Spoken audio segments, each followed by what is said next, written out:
Hallo vriende en baie welkom hier. Dit is so lekker om weer saam met elkeen van julle te kuier. En dankie dat jy gekies het om in te skakel hier by Wellington Oos Digidiens. Dit is regtig 'n voorreg om ook op hierdie manier saam met julle te kan gesels oor God en wie hy is, oor die Bybel en die Koninkryk. Vandag praat ons dan oor God se Koninkryk, wanneer ons uit Matteus 13 gaan lees. Maar voordat ek begin, wil ek sommer so vinnig gesels oor 'n video wat ek die afgelope tyd gesien het op sosiale media, van 'n seentjie, ek skat hy so 4-5 jaar oud, waar die keuse gegee word tussen $10,000, wat as jy nou na die wisselkoers kyk, 'n hele paar rand is, en 2 Oreo koekies. En natuurlik het hierdie seun die 2 Oreo koekies gekies. Hy het nie geweet wat is die waarde van die geld nie, hy het nie geweet hoeveel Oreo koekies hy met daardie geld sou kon koop nie. Maar wat hy voor hom gesien het en wat sy instink op daai stadium vir hom gesê het, is die 2 Oreo koekies gaan baie lekkerder smaak as die geld. Iets van die waarde van die Koninkryk wil Jesus dan ook vandag by ons kom tuisbring, wanneer ons Matteus 13 lees. En ek wil jou uitnooi om saam met my te lees, Matteus 13, gaan net so 'n paar verse daarso van vers 44 af lees. Die Koninkryk van die hemele is soos 'n skat wat in die veld begrawe lê. 'n Man het dit ontdek en weer toegegooi. Uit blydskap gaan verkoop hy alles wat hy het en koop daardie grond. Verder is die Koninkryk van die hemele soos 'n handelaar op soek na goeie parels. Toe hy een baie kosbare parel vind, het hy gegaan en alles wat hy gehad het, verkoop en dit gekoop. Die seun in die video besef nie die verskil in waarde of die kloof van 'n verskil in waarde tussen die 2 Oreo koekies en die geld nie. En in 'n mate wil hierdie video vir ons help om na vandag se teks te kyk, waar Jesus vir die disippels en vir my en vir jou ook vandag die groot waarde van God se Koninkryk probeer verduidelik deur beelde. Die beeld van 'n skat wat in 'n veld begrawe is, en wanneer die persoon hierdie skat kry, is hy so opgewonde dat hy alles gaan verkoop, sodat hy die grond kan koop waarop hierdie skat gebeere is. En dan ook die beeld van die kosbare parel wat 'n handelaar vind, en dat hy alles gaan verkoop, sodat hy hierdie kosbare parel in sy besit kan kry. Nou dalk moet ons vir mekaar eers herinner, wat is die Koninkryk van God, voordat ons oor die kosbaarheid daarvan gaan praat. Nou, die Koninkryk van God is eintlik maar wat dit sê, dit is God se Koninkryk, wat hy oor regeer en waaroor hy heers. Dis sy Koninkryk wat hy gevestig het die dag toe hy aarde toe gekom het, wat hy sy lewe gegee het, gesterf het en die dood oorwin het. Want daardeur het hy alle ander koninkryke oorwin en sit hy aan die regterhand van God. Ja, dis die Koninkryk van Jesus Christus. En is die Koninkryk waaraan ek en jy ook behoort. Wel, ten minste as ons in die Bybel lees en as ons in Jesus glo en as ons sê ons volg hom, dan is ons deel van hierdie Koninkryk. En is 'n Koninkryk wat se beginsels baie anders lyk as die koninkryke van hierdie wêreld. En daarom sê Jesus vir sy disippels deur hierdie 2 gelykenisse en deur hierdie 2 beelde, dat hulle moet besef, en ek en jy moet besef vandag, dat hierdie Koninkryk is kosbaar. Dit is so kosbaar, liewe vriende, dat dit ons bereid moet wees om alles prys te gee daarvoor. En wanneer ons dit hoor, dan trek ons keel so bietjie toe, en is dalk nie net die griep wat ons dalk in hierdie seisoen het, wat so erg is nie. Maar dan begin die vraag kom, en ons wonder, maar moet ek regtig alles gee? Wat moet ek gee? Moet ek al my besittings verkoop? Moet ek my lewe gee as 'n sendeling in die buiteland? Hoe maak ek in hierdie God se Koninkryk, waarvan ek deel is? En ek dink, daar is so 'n paar goeders wat ons vir mekaar kan sê, wat hierdie gelykenisse ook vir ons wil gee, rondom hierdie vrae en hierdie wonder wat ons het. Ek dink die eerste ding wat ons vir mekaar moet sê, is dat wanneer ons begin angs kry, en ons bors toe begin trek oor al hierdie dinge en hierdie vrae, dan moet ons bietjie bedaar, en ons moet bietjie rustig raak. Want ek dink ons is besig met die verkeerde benadering. Voordat ek vra wat moet ek gee en wat moet ek prys gee en wat moet ek alles verkoop, is die regte benadering dalk om te vra is, sien ek die koninkryk van God, soos wat die skrif dit vir my gee, as belangrik? Sien ek die waarde daarvan? Sien ek dat dit noodsaaklik is om daarby in te koop? Of is ek soos hierdie seentjie wat twee goeder sien, en ek sien nie die waarde van dit wat voor my is nie? Kom ons kyk wat wil hierdie twee gelykenisse, hierdie twee kort gelykenisse vir my en vir jou vandag sê. Die heel eerste ding, en dit is waarskynlik die ding wat die voor die hand liggendste is dat die koninkryk van God of die koninkryk van die hemele oortref alles in waarde. Dit is die boodskap van hierdie twee gelykenisse wat ons het. As ons dink ons besittings en die geld wat ons het en die lewe wat ons vir onsself hier op aarde gebou het is goed en mooi en rein, dan is dit 100%. Ek is seker, daai Oreo koekies het vir daai seentjie wonderlik geproe.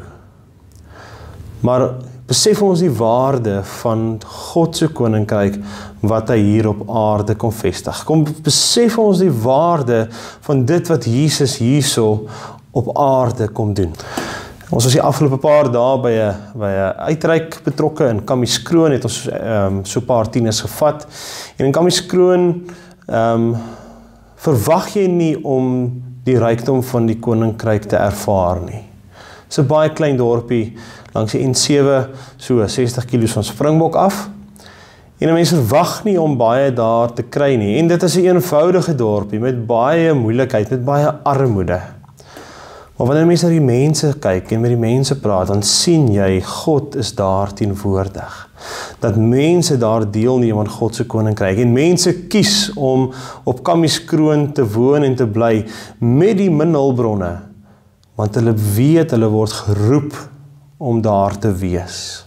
En ek dink dit is die uitdaging vir my en jou, liewe vriende, om nie te wonder wat ek alles moet verkoop nie, maar om te besef dat God se koninkryk is so waardevol, meer waardevol as enige iets anders wat ek kan hê of besit. Dis die heel eerste ding wat ons moet besef, dat die koninkryk van God en die koninkryk van die hemele is kosbaar. Ja, dit is so kosbaar dat ons bereid moet wees, kan wees, om alles daarvoor te gee. En die tweede ding is dat die koninkryk van God is iets wat ons bereid moet wees om in blydskap en vreugde te ontvang. Ja, wanneer ons al hierdie vrae vra van wat moet ek verkoop en hoe moet ek maak, dan is ons soms besig om angstig te raak. Soos die ryk jong man wat te veel besittings gehad het. Liewe vriende, nie een keer word ons hier so herinner of gelees, lees ons dat die mense wat hierdie skatte ontdek, gedwing word om dit te vat nie. Nee, hulle besef die waarde en hulle ontvang dit in vreugde en blydskap. Vreugde en blydskap is die ding wat ons moet raak sien in die koninkryk van God. Die koninkryk van God daag ons uit, ja, want dit vra van ons die vraag of kan ons dit in vreugde ontvang? Kan ons onsself deel daarvan sien hier waar God ons geplaas het? Kan ons sien dat dit belangrik is ten spyte van die dinge wat ek hier op aarde bymekaar maak en die dinge waarmee ek besig is hierso? Maak ek tyd vir God om deur my in hierdie wêreld te werk of is ek gefokus net op my eie dinge? Liewe vriende, as dit vir ons moeilik is om te sien waar God my kan gebruik, dan beteken dit dat ek nog dalk na my waardesisteme moet kyk. En dis die derde ding wat ons lees in hierdie gedeelte, is dat waar die koninkryk van God funksioneer en daar waar ek deelneem, lyk my waardesisteme en die manier wat ek dink en die manier wat ek doen totaal en al anders as die manier van die wêreld. Liewe vriende, as jy eers deel is van die koninkryk van die hemele, as jy geproe het, hoe voel dit om deel te wees van die koninkryk van God, dan verskuif ons verantwoordelikhede. Dan verskuif die manier wat ons dink en doen. Dan beteken dit dat ek streef om soos Jesus te wees en om sy gesindheid aan te neem, as ons nou na Filippense 2 vers 5 tot 11 kan kyk. Want Jesus het gekom om te dien en om diensbaar te wees. Dan beteken dit dat ek dit wat Jesus sê in sy woord neem en dit deel van my maak, dat ek dit toelaat omdat dit my transformeer.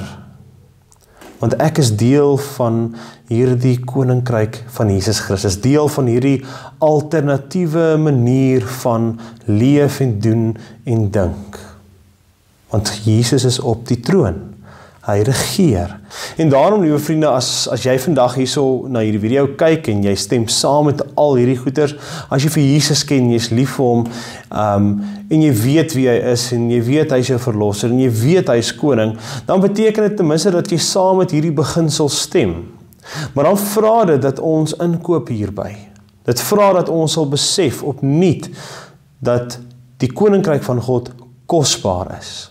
Dat ons dit in vreugde en in blydskap met vrymoedigheid kan ontvang en daarin kan werk. Dat ons dan, wanneer ons in hierdie koninkryk is, sal besef dat ons opnuut met nuwe waardesisteme wat van Jesus Christus afkom, wat hy in ons binneste plant en kweek, kan leef en funksioneer. En dit beteken dat ons in dankbaarheid nie net na myself sal kyk nie, maar in hierdie koninkryk vra dit van my en van jou om dit te gaan uitdeel en om dit te gaan leef. Ek dink baie keer is ons so geneig om dit wat ons het vas te hou en die vrees dat ander mense dit gaan vat. Ons wil dit nie deel nie. En baie keer, wanneer ons uitdeel, ontvang ons meer en meer. Soveel meer as wat ons baie dikwels weet. En dit is ons uitdaging, liewe vriende, om te sê dat wanneer ons in Jesus glo, dat ons sal opnuut besef, sy koninkryk is kosbaar. Dat ons opnuut sal besef, dat ons moet alles doen om hierdie koninkryk in besit te neem. Dat ons opnuut besef, dat Jesus Christus my en jou roep, nie noodwendig om Kammieskroon of in die buiteland te gaan, of waar ook al in die wêreld nie, maar hier waar ons geplaas is, om deelnemers te wees aan sy koninkryk. Want hy is koning, hy regeer. Hy is die een wat ons in staat stel om deel te neem aan sy koninkryk. En mag ons dit met oop hande aangryp, liewe vriende. Mag ons besef, want God se koninkryk is kosbaar. Mag ons weet, Jesus regeer en heers op die troon, en mag dit ons motiveer om ons hele lewe ook daarvoor te gee. Amen. Dankie Here vir die wonderlike voorreg wat ons het, om U te kan ken, om U te aanbid. Dankie dat U op die troon sit en dat U regeer, Here. En dat U koninkryk deur Jesus kom bekend maak. Here, ons bid vir die gesindheid van Jesus Christus om ons gedagtes te vernuwe. Ons vra dat ons regtig die groot skat sal besef van die koninkryk en ook ons deelname daarin. Dankie Here dat U ons nooi om saam met U in U koninkryk te werk. En ja, ons moet kom bely dat ons maar baie keer na ons eie belange kyk, dat ons bang raak om prys te gee. Gee dat ons sal besef dat U koninkryk, Here, oortref alles in waarde. En dat ons met vrymoedigheid en blydskap ook kan deelneem aan hierdie koninkryk wat U daar gestel het. Ons weet, Here, U is die een wat regeer, U is die een op die troon, en ons eer U, want U is ook ons verlosser, skepper, God by ons. Dankie, Here, dat ons dit kan bid. Amen.